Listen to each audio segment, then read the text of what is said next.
Chapter 8, The Empire of Blood and Gold. Alex Achebe, or Amina, as she was now known, had transformed herself into the epitome of opulence. With Kwame Tano's fortune at her disposal, she lived a life of decadent excess that few could ever dream of. Ghana had been good to her. It had provided her with both refuge and a playground for her darker instincts. From her new estate, a sprawling mansion hidden in the lush forests along the coast, Alex commanded an empire built on the remnants of Kwame's gold mining business. She dressed in custom-designed gowns made from the finest silk, draped herself in diamonds, and attended only the most exclusive parties, where she mingled with powerful figures, politicians, and oil barons. But the wealth, the jewelry, and the extravagance were merely a veneer, a way to distract herself from the gnawing emptiness inside. The darkness never left her. It lurked behind every laugh, every seductive smile, like a predator waiting for the perfect moment to strike. It was the one constant in her life, the ever-present hunger that no amount of luxury could satisfy. The night was her domain. She prowled the smoky clubs and underground bars of Accra, searching for her next victim. Her game was always the same: seduce, intoxicate, and lead her prey into the shadows where no one would hear their screams. It was almost too easy. Men were drawn to her like moths to a flame, blinded by her beauty, never suspecting the death that awaited them behind those dark glasses. The taste of blood was the only thing that could quench her insatiable thirst. She needed the thrill, the ecstasy of watching the light leave a man's eyes as she squeezed the life out of him. Each kill was a masterpiece, a ritual she performed with meticulous precision, leaving no evidence behind. She had perfected the art of murder, turning it into a twisted form of self-expression. But with each kill, the thrill was fleeting. The satisfaction she craved never lasted long. The high of taking a life was becoming harder to achieve, and the darkness whispered louder, demanding more. It pushed her to take greater risks, to dance ever closer to the edge of exposure. And it was in one of her darkest moments that she made a reckless decision, a decision that would prove to be her downfall. The cruise ship was a gleaming leviathan of luxury, gliding across the Atlantic Ocean, its destination, New York City. It was a last-minute booking, the perfect opportunity to leave Ghana behind and return to America under a new identity. She had drained Kwame's accounts, funneled the money into offshore holdings, and created a new cover story. She was now Vanessa Sinclair, a wealthy heiress traveling to America to expand her family's investment portfolio. The cruise was filled with the rich and powerful, businessmen, politicians, celebrities. It was the perfect hunting ground for Alex, an ocean-bound jungle where she could indulge her bloodlust far away from prying eyes.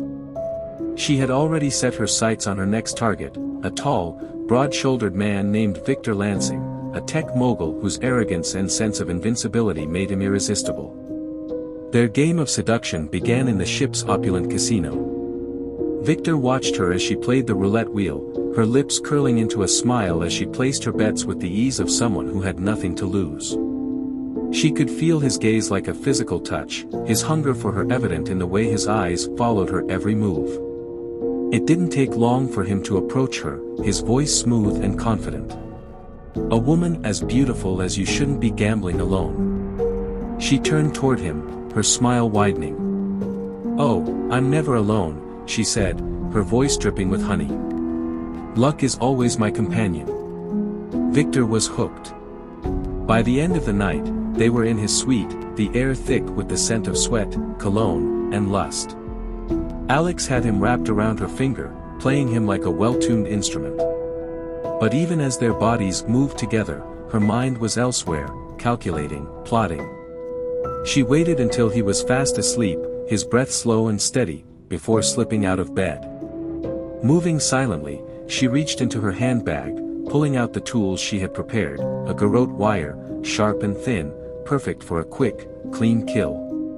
She approached the bed, her hands steady, her pulse quickening with anticipation.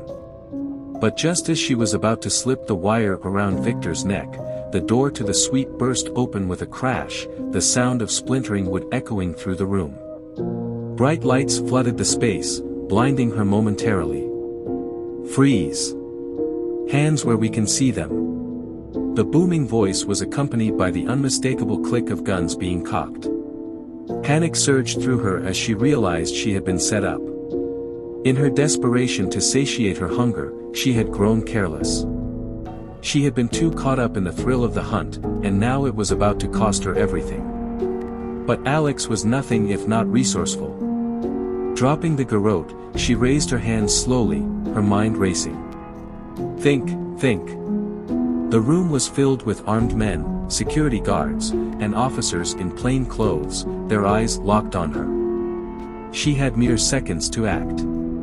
"Please, don't shoot," she cried out, her voice shaking with feigned terror. He tried to attack me." The officers hesitated, their eyes darting to Victor's still form on the bed. He was stirring now, groaning, his eyes fluttering open in confusion. Alex took advantage of their momentary distraction, her fingers inching toward the knife she had hidden beneath her pillow. But they were too fast. One of the guards lunged forward, pinning her to the floor, his knee digging into her back. She struggled, her mind a maelstrom of fury and desperation. "This isn't how it ends," she thought, her teeth gritted in rage. "This can't be the end." As they cuffed her hands behind her back, she could feel the cold steel biting into her wrists, the finality of it settling over her like a death shroud. They hauled her to her feet, dragging her out of the suite as Victor watched, his face pale, his eyes wide with shock and disbelief. The whispers in her mind were screaming now, a cacophony of rage and despair. She had been so close. So close to escaping. So close to starting over again. But the darkness she had embraced had finally caught up to her, like a noose tightening around her neck. As they led her down the long, narrow corridors of the ship, Alex knew one thing for certain: this was not the end. She would escape. She would kill again. The darkness was not done with her yet. And if they thought they could hold her, they were gravely mistaken.